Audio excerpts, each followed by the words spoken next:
Good morning बेटा। Last video में हमने बात की थी अर्थ के जो मैग्नेटिक फील्ड को एक्सप्लेन करने के लिए 3 पैरामीटर थे। उनमें कौन कौन से पैरामीटर थे बेटा? मैग्नेटिक डिक्लिनेशन लिया था हमने, मैग्नेटिक इंक्लिनेशन जिसका दूसरा नाम था डिप एंगल, फिर आया था horizontal component of magnetic field BH बेटा, जिसको हमने BH बोला था, हॉरिजॉन्टल कंपोनेंट। अब बच्चों मैंने आपको बताया था, हम सारी बातें इसमें कर चुके थे। जो ये डायग्राम हमारे सामने है, आपको दिखाई दे रहा होगा डायग्राम, ये हमारी अर्थ है बेटा। ध्यान से सुन लीजिएगा फिर से, ये हमारी अर्थ है। अर्थ का ये हमारा ज्योग्राफिक नॉर्थ है, ठीक है। ये हमारा ज्योग्राफिक साउथ है बच्चों, ये ज्योग्राफिक ईस्ट और ये ज्योग्राफिक वेस्ट, ठीक है। ये चारों डायरेक्शन आप अच्छे से जानते हैं। अब क्या होता है, जब हम अपनी नीडल को फ्रीली सस्पेंड करते हैं, यानी कि ये जो नीडल है हमारी, इसको जब हम इस पॉइंट के अबाउट ऐसे फ्रीली सस्पेंड करते हैं तो ये एक डायरेक्शन में जाके रुक जाती है। यानी आप कहीं भी ले जाके इसको छोड़ोगे तो ये वापस उसी डायरेक्शन में आके रुक जाएगी। आपके पास ये नीडल है, ये नीडल इस तरह से, अगर आपने यहाँ लाके इसको छोड़ दिया तो ये ऐसे आके यहाँ रुक जाएगी। इसका मतलब ये है कि कोई फोर्स है जो इसको इस डायरेक्शन में लाके रोक देता है, ठीक है। तो वो कौन सा फोर्स है? वही है बेटा अर्थ का मैग्नेटिक फील्ड। यानी ये आपका जो अर्थ है, इसके अंदर हमने इस बार मैग्नेट की हेल्प से अर्थ का मैग्नेटिक फील्ड समझाने की कोशिश की है। तो जिसमें हम जब अपनी किसी मैग्नेटिक नीडल को रखते हैं तो वो मैग्नेटिक नीडल इस डायरेक्शन में आके ऐसे रुक जाती है थीटा एंगल के साथ, ज्योग्राफिक नॉर्थ के साथ, या ये कह लीजिए ज्योग्राफिक साउथ के साथ, ठीक है। तो ये मैग्नेट की मैग्नेटिक एक्सिस होगी बेटा, जो इसके अलाउंग अलाइन हो जाएगी। तो मैग्नेटिक एक्सिस और ज्योग्राफिक एक्सिस में जो एंगल बनता है वो आपका थीटा होता है, और थीटा ही हमारा मैग्नेटिक डिक्लिनेशन एंगल है। क्या है? ज्योग्राफिक एक्सिस और मैग्नेटिक एक्सिस के बीच जो एंगल होता है। अब मैंने इस डायग्राम को साथ साथ बनाया है कि इस डायग्राम में ये आपकी जो एक्सिस है, ये वाली, ये आपकी मैग्नेटिक एक्सिस है, ठीक है। और ये वाली जो एक्सिस है ये आपकी ज्योग्राफिक एक्सिस है। तो इन दोनों के बीच जो एंगल है वो एंगल आपका थीटा होगा बेटा। तो पहले आपको ये क्लियर होना चाहिए कि मैग्नेटिक डिक्लिनेशन क्या है। अब ये समझ में आ गया होगा कि क्या होता है, अलग अलग प्लेस पर जो हमारी नीडल होती है वो ज्योग्राफिक नॉर्थ के साथ अलग अलग एंगल बनाती है, ठीक है। अलग अलग एंगल पर जाकर सस्पेंड होती है। इसका मतलब ये हुआ कि जो आपका मैग्नेटिक डिक्लिनेशन है, थीटा एंगल है, वो अलग अलग प्लेसेस के लिए अलग अलग एंगल शो करेगा। ओके बेटा, पहली बात। फिर यहाँ पर जब हम एक मैग्नेटिक नीडल को ऐसे फ्रीली सस्पेंड करते हैं तो वो इस डायरेक्शन में आके अलाइन। तो हमने क्या कहा, ज्योग्राफिक नॉर्थ के पास उस नीडल का जो पोल आया उसको हमने मैग्नेटिक नॉर्थ बोल दिया। क्या बोल दिया? Magnetic north. और दूसरी तरफ साउथ के पास जो आया उसको हमने मैग्नेटिक साउथ बोल दिया बेटा। इसका मतलब अर्थ के अंदर जो अर्थ का एक बार मैग्नेट बनेगा उसका कौन सा पोल कहाँ होगा। तो अगर यहाँ मैग्नेटिक नीडल का ये नॉर्थ है तो यहाँ अर्थ का कौन सा होगा? साउथ। तभी तो हम इसको थोड़ा सा घुमाएंगे और ये वापस आ जाएगा कट होके, हम इसको फिर थोड़ा सा घुमाएंगे, ये फिर नीडल वापस घूम के इधर ही आ जाएगी बेटा। इसका मतलब क्या हुआ कि जो ये पोल है उसके अपोजिट पोल यहाँ अंदर बैठा हुआ है, तभी तो वो उसको अट्रैक्ट कर लेता है अपनी तरफ, ठीक है बेटा। तो यहाँ पर आपका ये जो अर्थ का है ये साउथ पोल है और ये नॉर्थ पोल है। तो मैग्नेटिक फील्ड लाइंस की बात की थी, नॉर्थ से निकलती है तो ये हमने अर्थ की फील्ड लाइंस दिखाई है, ये वाली। तो नॉर्थ से निकलती है, साउथ में एंटर करती है, और अंदर कैसे होगी बेटा? बिल्कुल इसके अंदर ऐसे स्ट्रेट लाइंस आएंगी। ओके, ऐसे हमने दूसरी तरफ से ये दिखा दी बेटा magnetic field lines.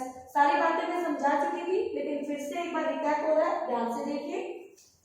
Magnetic axis के जो परपेंडिकुलर लाइन होगी वो मैग्नेटिक इक्वेटर कहलाती है। क्या कहलाती है बेटा? मैग्नेटिक इक्वेटर कहलाती है ये वाली लाइन। तो जो ज्योग्राफिक एक्सिस के परपेंडिकुलर लाइन है वो ज्योग्राफिक इक्वेटर कहलाती है। तो बच्चों ये आपकी ज्योग्राफिक इक्वेटर होगी। ओके, अब सुनिए यहाँ पर, अब हमारे पास, हमें ये तो अच्छे से समझ आ गया कि मैग्नेटिक डिक्लिनेशन क्या है। तो तो मैग्नेटिक डिक्लिनेशन को हमने एक्सिस की हेल्प से तो समझ लिया, ज्योग्राफिक एक्सिस और मैग्नेटिक एक्सिस के बीच जो एंगल बनेगा वो हमारा मैग्नेटिक डिक्लिनेशन है। अब बेटा हमने क्या किया कि जो वर्टिकल प्लेन इन एक्सिस से पास होते हैं, वर्टिकल प्लेन, उन प्लेन को हम मेरिडियन कहते हैं। क्या कहते हैं? मेरिडियन। तो आपके पास एक ये वाला ले लिया आपने, ये देखिए ये दिखाई दे रहा है आपको, एक प्लेन ये है, दूसरा प्लेन ये है। तो अगर ये मेरी मैग्नेटिक एक्सिस है और ये मेरी ज्योग्राफिक एक्सिस है, तो बेटा मैग्नेटिक एक्सिस से जो वर्टिकल प्लेन पास होगा वो आपका मैग्नेटिक मेरिडियन कहलाएगा।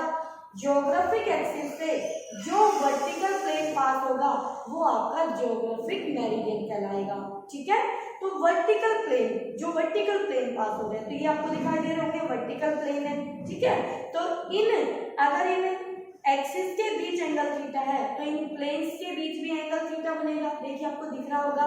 तो हम ये भी कह सकते हैं कि जो angle magnetic meridian and geographic meridian के बीच बनेगा वो हमारा मैग्नेटिक डिक्लिनेशन होगा। ठीक है, अब सुनिए, मैग्नेटिक इंक्लिनेशन यानी डिप एंगल समझने के लिए, डिप का मतलब कि जो हमारी मैग्नेटिक नीडल है जब हम उसको फ्रीली सस्पेंड करते हैं तो अलग अलग प्लेसेस पर अलग अलग डायरेक्शन में जाके ये हॉरिजॉन्टल के साथ कुछ झुक जाती है। मतलब कैसे हो जाती है? देखिए इधर, अगर हम इस नीडल को ऐसे पकड़ते हैं, ऐसे लेते हैं, तो ये सिर्फ हॉरिजॉन्टल प्लेन में घूम सकती है। ठीक है, चारों तरफ। लेकिन अब अगर हम इसको यहाँ से पायोटीन कर दे, यहाँ से फिक्स कर दे, तो अब ये ऐसे घूम सकती है। ठीक है बेटा, ये होता है वर्टिकल प्लेन में घूमना। क्या होता है? वर्टिकल प्लेन में घूमना। तो बच्चों मैग्नेटिक फील्ड लाइंस अर्थ के बाहर अगर मेरी ये जो है, अगर ये आपकी अर्थ है, तो यहाँ पर ध्यान से देखिए कुछ लाइनें भी आपको दिखाई दे रही है। इस अर्थ के अंदर अगर आपका मैग्नेट कुछ ऐसे, ये मान लो आपका एरो अंदर जाता है तो मैग्नेट ऐसे है, अगर आपके अर्थ के अंदर, मतलब जो बार मैग्नेट हम दिखा रहे हैं, तो मैग्नेटिक फील्ड लाइंस ये नॉर्थ से निकली, साउथ में एंटर की, नॉर्थ से निकली, साउथ में एंटर की। तो अलग अलग प्लेसेस पे मैग्नेटिक फील्ड लाइंस की जो डायरेक्शन है वो अलग अलग है बेटा। यहाँ से बाहर निकल रही है, यहाँ एंटर कर रही है, यहाँ ऐसे जा रही है, यहाँ ऐसे जा रही है। तो इस तरह से अलग अलग प्लेसेस पे मैग्नेटिक फील्ड लाइंस की डायरेक्शन अलग अलग होती है। तो हम क्या कहेंगे कि जो हमारा अर्थ है उसमें मैग्नेटिक, मान लीजिए आपका ये हॉरिजॉन्टल है, यहाँ से देखिए ये स्केल है आपका, अब यहाँ पर ये दोनों अभी हॉरिजॉन्टल है। ठीक है, अब किसी प्लेस पर अगर आपका मैग्नेटिक फील्ड इस डायरेक्शन में आता है, आपकी मैग्नेटिक नीडल आपने फ्री कर दी और वो ऐसे झुक गई हॉरिजॉन्टल के साथ, तो हॉरिजॉन्टल के साथ जो उसने एंगल बनाया होगा वो एंगल उसका डिप एंगल कहलाएगा। हॉरिजॉन्टल के साथ जो एंगल बनाएगा वो एंगल उसका डिप एंगल कहलाएगा। ठीक है बेटा, तो ये मैग्नेटिक नीडल अलग अलग प्लेसेस पर अलग अलग एंगल पर झुक जाती है हॉरिजॉन्टल के साथ। अब बच्चों ये आपकी जो मैग्नेटिक फील्ड लाइंस है ये आपकी ऐसे भी मिल सकती है हॉरिजॉन्टल के साथ, तो इसमें इसका एक कंपोनेंट ये बनेगा और दूसरा कंपोनेंट ये वाला बनेगा। यानी इस तरह से एक ये होगा थंब की डायरेक्शन में, एक ये होगा फिंगर की डायरेक्शन में। और अगर ये अप साइड में मिलती है मैग्नेटिक फील्ड लाइन तो ये कुछ इस तरह से दिखाएगी, ये आपका हॉरिजॉन्टल और ये आपका वर्टिकल। तो ये वर्टिकल ऊपर आएगा, तो यहाँ जो ये एंगल बनेगा हॉरिजॉन्टल के साथ ये एंगल ऑफ डिप कहलाता है। ठीक है बेटा, तो आपको समझ में आ गया होगा इंक्लिनेशन और डिप एंगल क्या होता है। अब सुनिए, जो ये डिप एंगल है ये हॉरिजॉन्टल के साथ बनाया गया नेट मैग्नेटिक फील्ड का एंगल है। ठीक है, अब ये जो आपकी मैग्नेटिक नीडल है ये कौन से प्लेन में लाई करेगी? हमारे सामने तो दो प्लेन है, एक तो मैग्नेटिक मेरिडियन है, जो मैग्नेटिक एक्सिस से वर्टिकल प्लेन पास हुआ है, एक ज्योग्राफिक मेरिडियन है जो ज्योग्राफिक एक्सिस से वर्टिकल प्लेन पास हुआ है। तो ज्योग्राफिक मेरिडियन में लाई करेगी या मैग्नेटिक मेरिडियन में लाई करेगी? तो बेटा मैग्नेटिक नीडल है तो क्लियर रखना कि ये मैग्नेटिक मेरिडियन में ही लाई करेगी। यानी जो वर्टिकल प्लेन मैग्नेटिक एक्सिस से पास हो रहा है वो ही प्लेन मैग्नेटिक मेरिडियन कहलाएगा। और आपकी जो मैग्नेटिक नीडल होगी वो इसी प्लेन में लाई करेगी। तो जो इस प्लेन में अगर आपकी ये मैग्नेटिक फील्ड की डायरेक्शन आती है तो ये जो एंगल डेल्टा बनता है ये आपका ट्रू डिप एंगल बनेगा। कैसा बनेगा? True dip angle. इसका मतलब ये हुआ कि अगर हम अदर वर्टिकल प्लेन में देखेंगे, other vertical plane for example जैसे बहुत सारे वर्टिकल प्लेन होते हैं बेटा, देखिए यहाँ पर आपको दिखाई देंगे, तीन तीन प्लेन में दिखाऊंगी आपको। ये देखिए, एक सेकेंड बच्चों, ये देखिए सारे वर्टिकल प्लेन है, दिख रहे हैं आपको। अगर हमारे पास यहाँ पर ये हमारा ज्योग्राफिक मेरिडियन है और ये हमारा मैग्नेटिक मेरिडियन है, तो बाकी जो ये वर्टिकल प्लेन्स आप देख रहे हैं ये, इनमें अगर हम वो एंगल ऑफ डिप यानी डिप एंगल देखेंगे तो वो हमारा ट्रू डिप एंगल नहीं होगा, वो अपेरेंट डिप एंगल होगा बेटा। कैसा होगा? वो अपेरेंट डिप एंगल होगा। समझ में आ गई बात? ठीक है, बहुत सारे वर्टिकल प्लेन होते हैं तो हम इसका भी एक न्यूमेरिकल करेंगे तो आपको क्लियर हो जाएगा। ओके बेटा, तो आप देखिए आपको क्लियर है कि मैग्नेटिक इंक्लिनेशन डिप एंगल क्या होता है, तो वो हमें समझ में आ गया कि अगर हमारी ये magnetic field B vector horizontal के साथ कितने एंगल पर झुक रही है तो ये डेल्टा हमारा डिप एंगल होगा। तो बेटा हॉरिजॉन्टल कंपोनेंट तो इसके नाम से ही है, मैग्नेटिक फील्ड का जो भी हॉरिजॉन्टल कंपोनेंट होगा वो ही इस मैग्नेटिक फील्ड का हॉरिजॉन्टल कंपोनेंट कहलाएगा। तो यहाँ पर ये हमारा BH आ जाएगा और ये हमारा BV वर्टिकल कंपोनेंट आ जाएगा। तो BH की वैल्यू क्या लिखेंगे? डेल्टा इसके साथ बन रहा है तो BH हो गया B cos डेल्टा और BV कितना आ जाएगा? BV equal to B sin delta. तो बेटा यहाँ से दोनों को डिवाइड किया तो BV अपॉन में BH, तो ये साइन अपॉन cos, तो ये बन गया tan डेल्टा। तो ये आपके लिए बहुत इंपॉर्टेंट रिलेशन है। ओके, उसके बाद दोनों इक्वेशन को 1 और 2 को स्क्वायर एंड एडिंग कर दिया तो आपने ऐड किया तो यहाँ से नेट मैग्नेटिक फील्ड का मैग्नीट्यूड हम यहाँ से निकाल सकते हैं अंडर रूट फर्स्ट कंपोनेंट यानी वर्टिकल कंपोनेंट का स्क्वायर प्लस हॉरिजॉन्टल कंपोनेंट का स्क्वायर। ठीक है, अब सुनिए यहाँ पर मैंने अभी आपको एक बॉल दिखाई थी कि ये हमारी अर्थ है। ठीक है, ये आपकी अर्थ है। ओके, अगर मैं यहाँ खड़ूँ यहाँ पर तो मेरे लिए ये जो है ये हॉरिजॉन्टल होगा बिल्कुल। अगर ये मेरा हॉरिजॉन्टल हो गया इस प्लेस के लिए ग्राउंड, क्योंकि अर्थ तो बहुत बड़ी है तो ये स्केल बिल्कुल पैरेलल हो जाएगा उस सरफेस का जिस सरफेस पे मैं खड़ी हूँ, और जो इसके परपेंडिकुलर होगा क्या ये उसका वर्टिकल कंपोनेंट कहलाएगा? बिल्कुल। तो बेटा जब आप यहाँ होंगे तो ये हॉरिजॉन्टल होगा, जब आप यहाँ होंगे तो ये हॉरिजॉन्टल होगा, यानी आप देख रहे हैं अलग अलग डायरेक्शन में हमारा हॉरिजॉन्टल। अगर हम इस प्लेस पर है तो ये हमारा हॉरिजॉन्टल है, अगर हम इस प्लेस पर है तो ये हमारा हॉरिजॉन्टल है, अगर हम इस प्लेस पर है तो ये हमारा हॉरिजॉन्टल है। ठीक है, अब देखिए ये मैग्नेटिक फील्ड लाइंस यहाँ से निकल के ऐसे करें, बहुत इंपॉर्टेंट छोटे छोटे क्वेश्चन यहाँ से क्लियर हो जाएंगे कि मैग्नेटिक पोल्स, ये आपकी मैग्नेट है क्योंकि एक मैग्नेटिक नीडल ऐसे अलाइन करेगी। ठीक है, तो ये मैग्नेटिक पोल्स होंगे आपके। ओके, तो मैग्नेटिक पोल्स ये पोल हो गए बेटा।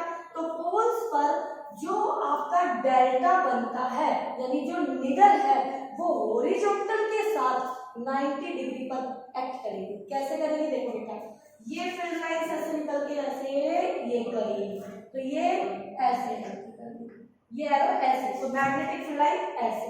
ठीक है, अब मैं दूसरा ये दिखाती हूँ आपको। ये हो गई मैग्नेटिक फील्ड लाइन और ये हो गया इसका हॉरिजॉन्टल। तो देखिए दोनों दिखाई दे रहे होंगे आपको।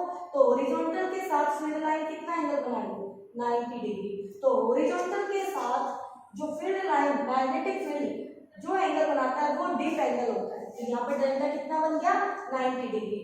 जब आपका डेल्टा 90 डिग्री होगा तो 90 पे ये वाली टर्म आपकी 0 हो जाएगी और बी भी आपका मैक्सिमम होगा, यानी कि सिर्फ बी भी एक्ट करेगा आपका पोल्स पर। क्लियर है बेटा? और बी एच आपका 0 हो जाएगा। ठीक है, अब आ जाएंगे इक्वेटर पर, मैग्नेटिक इक्वेटर। तो मैग्नेटिक एक्सिस के परपेंडिकुलर मैग्नेटिक इक्वेटर होता है। तो ये हमारा मैग्नेटिक इक्वेटर ओके, तो यहाँ देखिए कोई भी यहाँ खड़ा है और मैग्नेटिक फील्ड लाइंस ऐसे जा रही है, ये एरो दिखाई दे रहा है आपको, ये मैग्नेटिक फील्ड लाइंस का, ठीक है। तो ये मैग्नेटिक फील्ड लाइन ऐसे अलाइन करेंगे, ये एरो आ गया हमारा मैग्नेटिक फील्ड का, और यहाँ पर इस सरफेस पर ये ही मेरा ओरिजोनटल है, तो ये ओरिजोनटल के कैसे दिखाई दे रही है, पैरेलल। तो यहाँ पे डेल्टा कैसे बन रहा है, 0 डिग्री, कैसा बन रहा है, 0 डिग्री। तो बेटा यहाँ पे लिखा हुआ है कि अगर हम पोल्स पर हैं तो क्या होगा, अगर हम इक्वेटर पे हैं तो हमारा डेल्टा क्या बनेगा, 0 डिग्री बनेगा।